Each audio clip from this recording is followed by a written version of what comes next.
Então vamos lá mais uma vez para a parte 3 de crimes do Estatuto do Idoso. Bom, nós estamos falando das condutas, outros crimes do Estatuto do Idoso, condutas previstas no artigo 100 do Estatuto do Idoso. Nessa parte 3 nós vamos falar da tentativa, que a lei admite a tentativa, salvo nas condutas omissivas. Só para vocês terem uma ideia, em nenhuma hipótese o direito penal admite a tentativa em conduta omissiva. Porque se a conduta é de não fazer, não existe como eu falar em tentativa.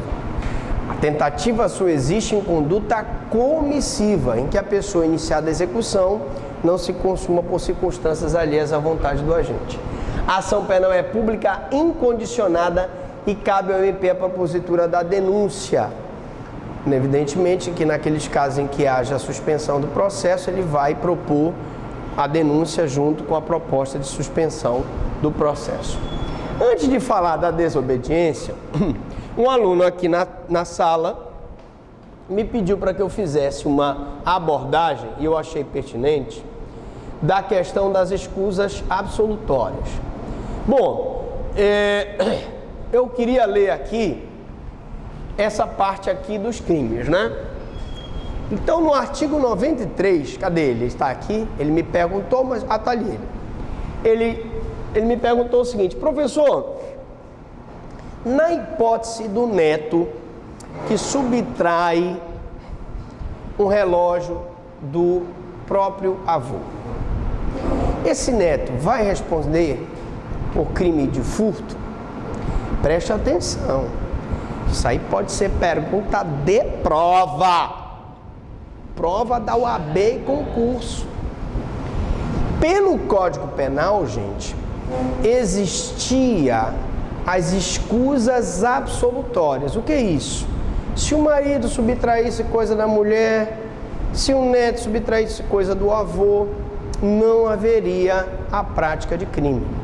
Todavia, com o advento do Estatuto do Idoso, a gente não mais aplica as escusas absolutórias. Olha o que diz aqui o artigo 95. Os crimes definidos nessa lei são de ação penal pública incondicionada, ou seja, o Ministério Público oferece a ação sem que haja representação da vítima idoso, não lhes sendo aplicado os artigos 181 e 182 do Código Penal. Para informação de vocês, o artigo 181 e 182 do Código Penal eram os artigos que tratavam das escusas absolutórias. Portanto, nenhuma dessas condutas vai ter a escusa absolutória aqui no Estatuto do Idoso.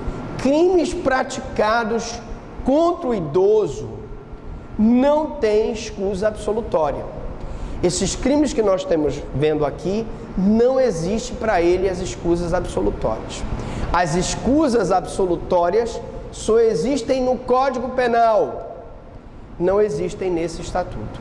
Outra coisa que nós podemos ver pelo artigo 94, aos crimes previstos nesta lei, cuja pena máxima privativa de liberdade não ultrapasse 4 anos, aplica-se o procedimento previsto na Lei 9.099, de 26 de setembro de 95, e subsidiariamente no que couber o disposto no Código Penal e no Código de Processo Penal. Na aula 1 e 2 de Estatuto do Idoso, está disposta no nosso canal, você encontra a explicação desse artigo 94. Muito interessante, é interessantíssimo você tirar um tempinho para assistir essa aula.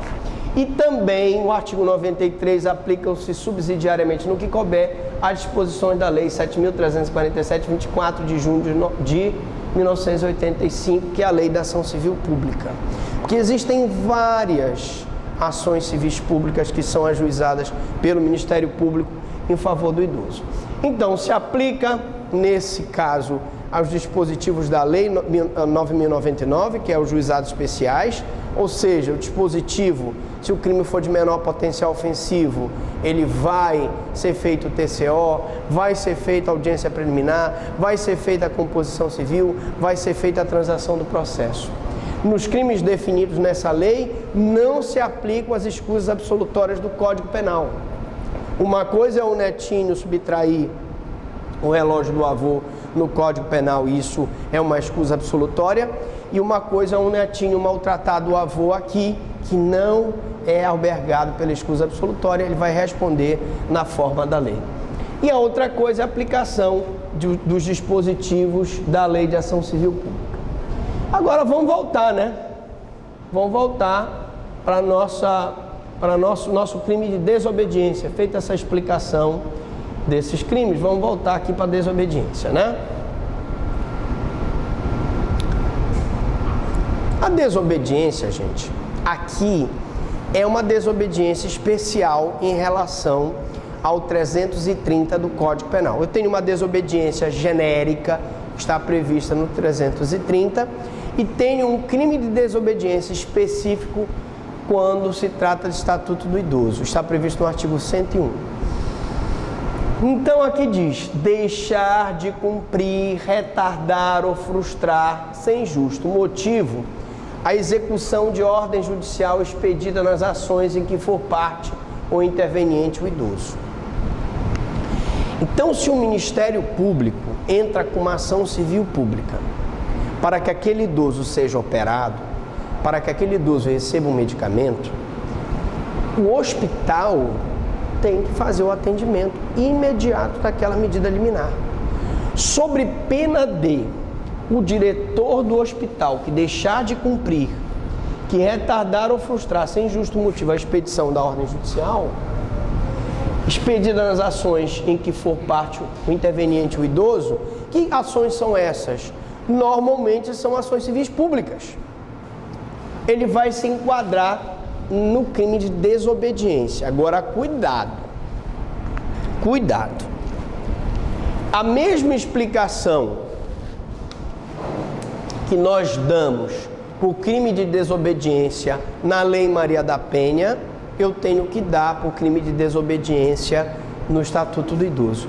E qual é essa explicação, professor Franklin? Quando a medida liminar impõe uma sanção civil ou administrativa, o descumprimento dessa medida não gera crime de desobediência. Explico. Eu tenho um processo na Lei Maria da Penha em que o marido agrediu a mulher. É expedida uma medida liminar ou uma medida protetiva em favor da mulher, em que nessa medida se determina que ele não pode se aproximar dela no mínimo 100 metros. E nessa medida é estipulada uma multa diária no valor de um salário mínimo, caso ele descumpra essa medida. Na hora em que ele se aproxima dela e descumpre a medida protetiva, eu posso enquadrar ele em crime de desobediência? A resposta é não, porque eu tenho uma medida cível, uma multa cível. Se eu tiver uma medida cível, uma medida administrativa que eu possa impor, não se aplica o crime de desobediência. Mutatis mutandis, aqui na nossa lei, se eu tivesse uma liminar em favor do idoso, para que o idoso fosse operado, e quando essa liminar então fosse encaminhada para o diretor do hospital, ela deixasse bem claro que o descumprimento para cada dia de atraso no cumprimento da operação geraria uma multa por hospital de R$5.000. Se o diretor do hospital se recusa a cumprir aquela medida e atrasa, não é crime de desobediência, porque eu posso converter em pagamento de multa. Você vai me dizer, poxa, professor, mas aí o diretor está descumprindo a medida. Sim, é uma desobediência, mas quando a desobediência existe para ela uma medida civil ou administrativa, não se enquadra no crime de desobediência. Então aí eu teria que obrigar o hospital, fazendo com que ele pagasse multa, bloqueando as verbas do hospital, fazendo como foi feito num estado aí do Nordeste. Uma grande empresa fornecedora de energia elétrica estava devendo o Estado. Simplesmente não pagava. O Estado tinha feito de tudo para poder bloquear os bens dela, não conseguia. Verbas, não conseguia. Aí o procurador do Estado teve uma ideia genial. Disse, bom, vamos fazer o seguinte, ela não quer pagar, né? Então, senhor juiz, manda cortar a luz da própria empresa fornecedora de energia elétrica. E o juiz deu, porque está previsto no Código de Processo Civil isso, e cortaram a luz na hora. Elas deram um jeito de pagar a dívida que elas tinham contra o Estado. Então aqui eu tenho outros mecanismos para forçar o diretor a fazer. Agora, lógico, se eu não tiver nenhuma medida civil ou administrativa que eu possa utilizar e ele desobedecer, frustrar, impedir a ordem judicial, é crime de desobediência previsto com detenção de 6 meses a 1 ano e multa. Pena de crime de infração de menor potencial ofensivo, pena máxima não superior a 2 anos. Tem uma outra coisa que eu queria dizer sobre a desobediência. Uma época atrás, um juiz aqui de Belém determinou que uma empresa de telefonia cumprisse uma determinada ordem judicial. Os diretores da telefonia foram embora, viajaram, era um feriadão. Eles foram para Salinas. E ficou o pobre do funcionário lá. Quando o oficial de justiça chegou, deu ciência ao funcionário, o funcionário, evidente, não tinha poder para fazer cumprir aquela medida e o juiz mandou prender o funcionário por desobediência. Senhores, não há dúvida nenhuma que houve um abuso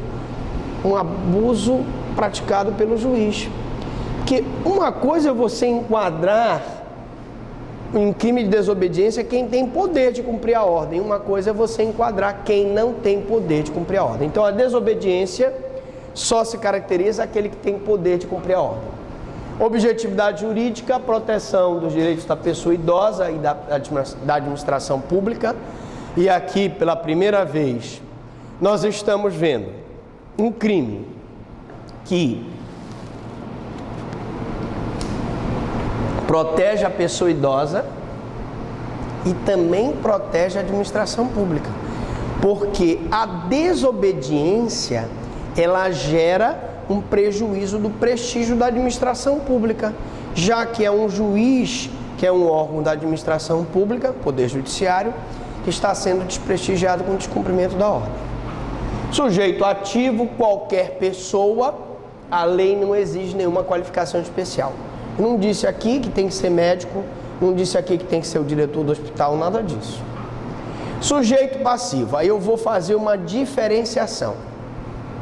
Eu tenho o sujeito passivo primário, que é a administração pública, na pessoa da administração da justiça, e o secundário, que é a pessoa idosa. Eu não disse que eu tenho 2 sujeitos passivos aí? O sujeito passivo primário é a administração da justiça. A justiça foi desprestigiada com aquela desobediência. E o secundário é a pessoa idosa. O tipo objetivo: não se submeter, transgredir, infligir ou violar, desobedecer à ordem judicial. Crime de desobediência. Claro, aquele que tiver poder de cumprir a ordem. Tipo normativo: contido na expressão sem justo motivo. Lembram-se que eu expliquei na primeira aula que o tipo normativo é aquele juízo de valor que se faz sobre a norma. Então, por exemplo, quando eu falo da contravenção penal, que hoje já é está nos crimes contra o meio ambiente, de maus tratos contra os animais. O que é maus tratos contra os animais é muito subjetivo de cada pessoa. Você pode achar que um cavalo que trabalha o dia todo sem água e sem alimentação, ele está sofrendo maus tratos. Você pode achar que um cachorro que é preso dentro de uma casa, numa corrente, sem receber alimentação, está sendo maltratado. Você pode achar que você colocar um determinado animal silvestre numa gaiola, sem os cuidados básicos, é maus trato. Mas o que eu quero dizer, quando a gente fala em juízo de valor, tá? É o juízo que o julgador faz da norma. Então, por exemplo, ele pode ter um justo motivo para não fazer a cirurgia. O médico, por exemplo, não tinha medicamento, não tinha o mínimo das condições materiais para fazer aquela cirurgia. E aí eu não posso caracterizar a desobediência porque houve um justo motivo para que aquele idoso não fosse operado. Tipo subjetivo dolo, que é a vontade livre e consciente de praticar as condutas do tipo. Para que eu tipifique a desobediência, há necessidade de que aquele médico, aquele diretor que tem poder de realizar a ordem, o que ele vai dizer aqui? Ele tenha o poder de realizar.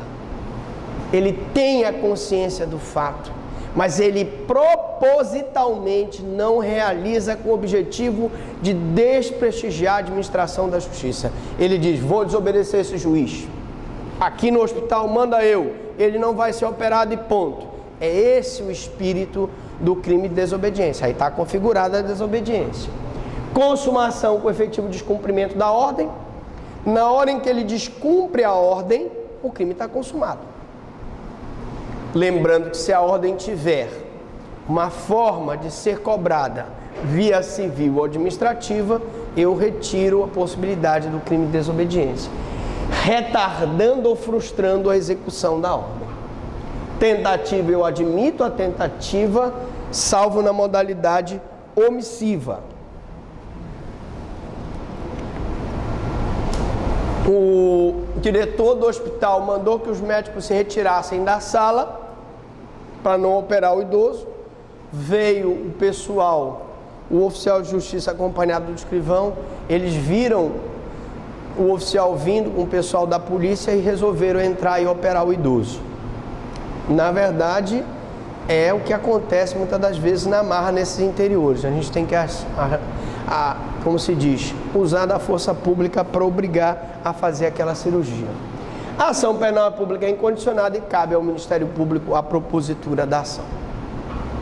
Vamos então para a apropriação indébita.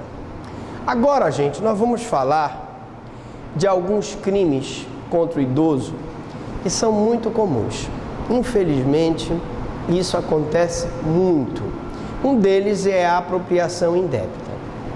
O que é apropriação indébita? Apropriar-se ou desviar bens, proveitos, pensão ou qualquer outro rendimento do idoso, dando-lhes a aplicação diversa de sua finalidade.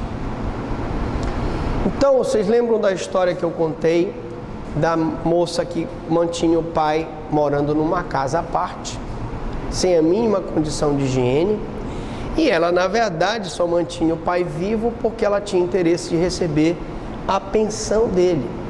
Então, o desvio da aposentadoria do idoso, e aí ficou comprovado que ao invés dela comprar comida para o idoso, ao invés dela comprar roupa para o idoso, ao invés dela comprar um sabonete para que o idoso fosse tratado da escabiose que ele estava, ela comprava roupa para ela, roupa para os filhos dela, os filhos estavam bem nutridos e vendendo saúde, e o idoso estava desnutrido. E isso aí, na verdade, é uma apropriação indébita. Veja que aqui é a pena de reclusão de 1 a 4 anos e multa. Aqui eu tenho um crime de médio potencial ofensivo. Pena máxima superior a 2, pena mínima não superior a 1. Significa dizer que esse processo da prisão, a pessoa pode ser presa em flagrante delito, é feito um inquérito e o Ministério Público, ao ajuizar a ação, ele, preenchido os requisitos legais do artigo 89 da Lei 9.099, ele é obrigado a propor a suspensão do processo. Objetividade jurídica, como nós estamos vendo aqui, poderia dizer, estamos careca de saber, é a proteção do patrimônio da pessoa idosa. Aqui, eu tive uma objetividade jurídica um pouquinho diferente. A apropriação indébita, objetividade jurídica, proteger o patrimônio do idoso. Diferente dos outros. Aqui eu estou começando a proteger o patrimônio do idoso da investida desonesta dos seus entes queridos. Sujeito ativo qualquer pessoa, veja que aqui o crime não exige que seja filho, neto, né? Qualquer pessoa, crime comum, portanto não se exige qualificação especial, a lei não exige nenhuma qualificação especial do sujeito ativo. O sujeito passivo é pessoa idosa, com idade igual ou superior a 60 anos, sem problema nenhum. O tipo objetivo é tomar para si, apossar-se ou apoderar-se. Vamos lá. Vocês conseguem me dizer qual é a diferença entre o furto, o roubo e a apropriação indébita? Furto é sem violência, o roubo com violência é apropriação que pegou emprestado. Qual a diferença da apropriação indébita para o furto e para o roubo? Bom, o furto, como você disse, é sem violência, a subtração da coisa alheia móvel sem violência. O roubo é a subtração da coisa alheia móvel com violência ou grave ameaça. E a apropriação indébita? Gente, a apropriação indébita tem uma característica básica. A coisa apropriada tem que ir às mãos do agente por livre e espontânea vontade. Então você, por exemplo, você leva o seu som para consertar lá na assistência técnica. Você levou de livre e espontânea vontade e simplesmente eles se apropriam indebitamente do teu som. Essa é a grande característica. Normalmente, o idoso, ele entrega o dinheiro para a pessoa, para que a pessoa faça as compras e a pessoa se apropria indebitamente do dinheiro. Não é isso? Isso é que caracteriza a apropriação indébita. Veja que nós não estamos falando de furto e nem de roubo do idoso. Nós estamos falando de apropriação indébita, cuja característica essencial é que a coisa alheia móvel tenha ido de bandeja, de livre e espontânea vontade para o agente, tá? Tipo subjetivo dolo, a apropriação indébita só pode ser praticada se houver o dolo, vontade livre e consciente de praticar as condutas do tipo. Consumação com efetiva apropriação. Aí eu pergunto, você, quando é que está consumada a apropriação indébita? A doutrina ensina que quando há inversão do ônus da prova, na hora em que tu levaste o teu som e o dono da assistência técnica começa a agir como se fosse dono do som, leva o teu som para casa dele, coloca lá o Valdir Soriano, eu não sou cachorro não, pra viver tão humilhado. Tá ouvindo lá, tá agindo como se fosse dono, não é verdade? Então, a partir desse momento, havendo essa inversão da propriedade, já está consumada a apropriação indébita. No nosso caso aqui, ela pega o dinheiro para comprar medicamento para o idoso, para comprar comida para o idoso. A partir do momento que ela pega aquele dinheiro e compra roupa para ela, comida para os filhos dela, ela está invertendo o título de propriedade. Portanto, admite-se a tentativa, né?